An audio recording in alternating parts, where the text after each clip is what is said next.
Siklus buku besar dan pelaporan terdiri atas kegiatan pengolahan data yang berkaitan dengan proses pemuktahiran atau updating rekening-rekening buku besar dan pembuatan laporan yang merupakan ikhtisar hasil operasi perusahaan.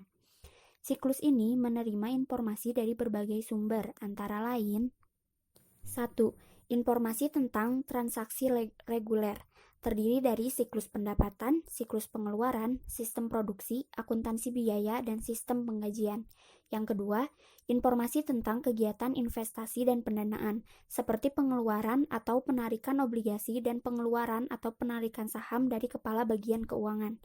Yang ketiga, angka-angka anggaran yang dihasilkan oleh bagian anggaran. Yang keempat, penyesuaian yang dihasilkan oleh bagian akuntan.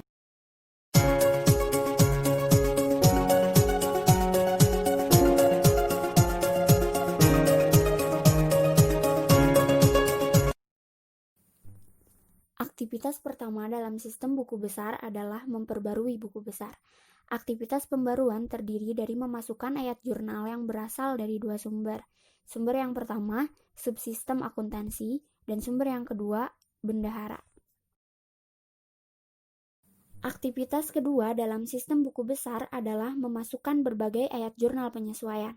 Ayat jurnal penyesuaian ini berasal dari kantor controller setelah neraca saldo awal dibuat.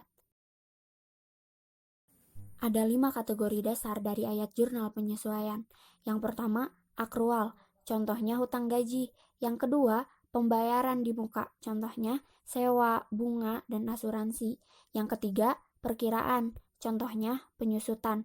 Yang keempat, penilaian kembali, contohnya perubahan dalam metode yang digunakan untuk menilai persediaan. Dan yang kelima, perbaikan, contohnya koreksi.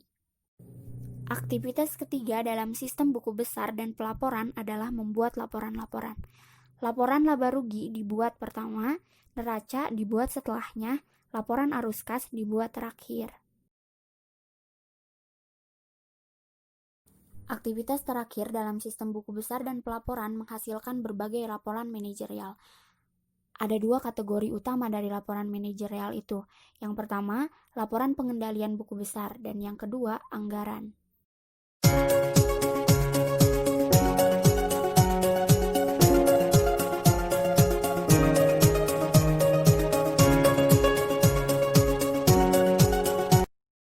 Contoh dari laporan pengendalian. Yang pertama, daftar voucher jurnal berdasarkan urutan nomor akun atau tanggal.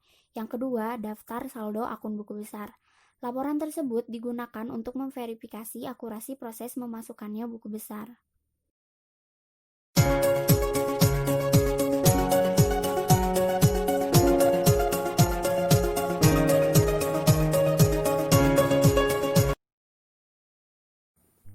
Contoh anggaran itu, anggaran operasional memperlihatkan pendataan dan pengeluaran yang direncanakan untuk setiap organisasi.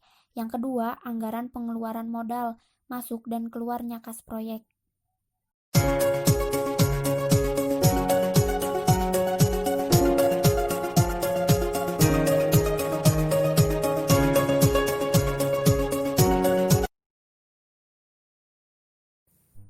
Kesalahan yang dibuat sewaktu memperbarui buku besar dapat mengarah pada pembuatan keputusan yang tidak benar berdasarkan informasi salah yang terdapat dalam pelaporan kinerja keuangan. Prosedur pengendalian untuk menangani ancaman ini terbagi dalam 3 kategori. Yang pertama, pengendalian edit input dan pemrosesan. Yang kedua, pelaporan rekonsiliasi dan pengendalian. Yang ketiga, pemeliharaan jejak audit yang mencukupi. Ada 2 sumber ayat jurnal untuk memperbarui buku besar. Yang pertama, ayat jurnal ringkasan dari siklus SIA. Yang kedua, ayat jurnal yang secara langsung dibuat oleh bendahara atau controller. Ayat jurnal yang dibuat oleh bendahara dan controller adalah entry data asli. Beberapa jenis pengendalian edit input dan pemrosesan berikut ini dibutuhkan untuk memastikan bahwa mereka akurat dan lengkap. Yang pertama, pemeriksaan validitas. Yang kedua, pemeriksaan saldo nol. Yang ketiga, verifikasi closed loop. Yang keempat, menghitung total ranturan untuk memverifikasi akurasi pemrosesan batch voucher jurnal.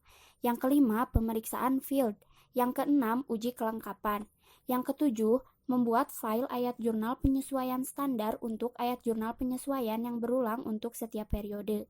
Dan yang kedelapan, pemeriksaan tanda. Laporan rekonsiliasi dan pengendalian dapat mendeteksi apabila kesalahan dibuat selama proses pembaruan buku besar. Termasuk, contoh, yang pertama, pembuatan neraca saldo. Yang kedua, membandingkan saldo rekening pengendalian buku besar dengan saldo total buku pembantu yang terkait. Jejak audit adalah memperlihatkan jejak sebuah transaksi di sepanjang sistem akuntansi. Jejak audit khususnya memfasilitasi tugas-tugas berikut ini. Yang pertama, menelusuri transaksi apapun dari dokumen sumber aslinya hingga ke buku besar, dan kelaporan apapun atau dokumen lainnya yang menggunakan data itu. Yang kedua, menelusuri kembali bagian apapun yang muncul dalam sebuah laporan dari buku besar hingga ke dokumen sumber. Yang ketiga, menelusuri semua perubahan dalam rekening buku besar dari saldo awalnya hingga saldo akhirnya. Akses tanpa otorisasi ke buku besar dapat mengakibatkan kebocoran data rahasia ke pesaing atau kerusakan buku besar. Hal tersebut juga dapat memberikan cara untuk menyembunyikan pencurian aset. Beberapa pengendalian terhadap ancaman ini adalah: yang pertama, ID dan password pemakai. Yang kedua, hanya membaca akses ke buku besar. Yang ketiga, sistem tersebut harus memeriksa keberadaan kode otorisasi yang valid untuk setiap catatan voucher jurnal sebelum memasukkan transaksi tersebut ke buku besar. Dan ancaman yang terakhir adalah kehilangan atau kerusakan data buku besar. Cara pengendalian untuk ancaman ini adalah dengan menyediakan cadangan dan prosedur pemulihan dari bencana yang memadai untuk melindungi aset ini. Pengendalian cadangan mencakup hal-hal berikut ini. Yang pertama, penggunaan label file internal dan eksternal.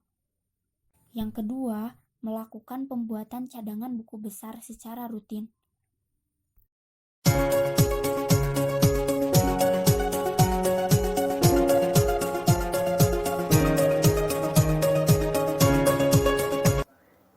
Tujuan pengendalian dalam sistem buku besar: yang pertama, semua pembaruan ke buku besar diotorisasi dengan benar. Yang kedua, semua transaksi buku besar yang dicatat valid.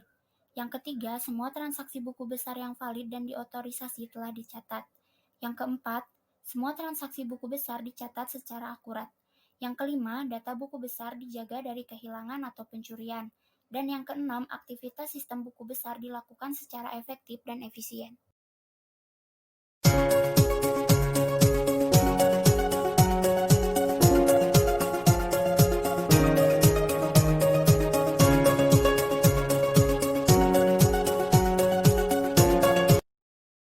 Extensible Business Reporting Language atau XBRL merupakan bahasa berbasis XML yang menyediakan solusi yang efektif untuk persiapan, presentasi, dan pertukaran standar pelaporan keuangan internasional.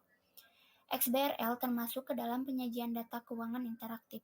Salah satu penggunaan XBRL adalah untuk mendefinisikan serta mempertukarkan informasi keuangan seperti laporan keuangan.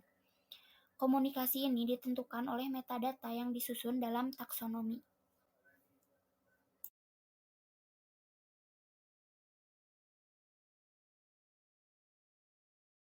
Terima kasih telah menyaksikan video ini. Semoga apa yang disampaikan dapat bermanfaat. Wassalamualaikum warahmatullahi wabarakatuh.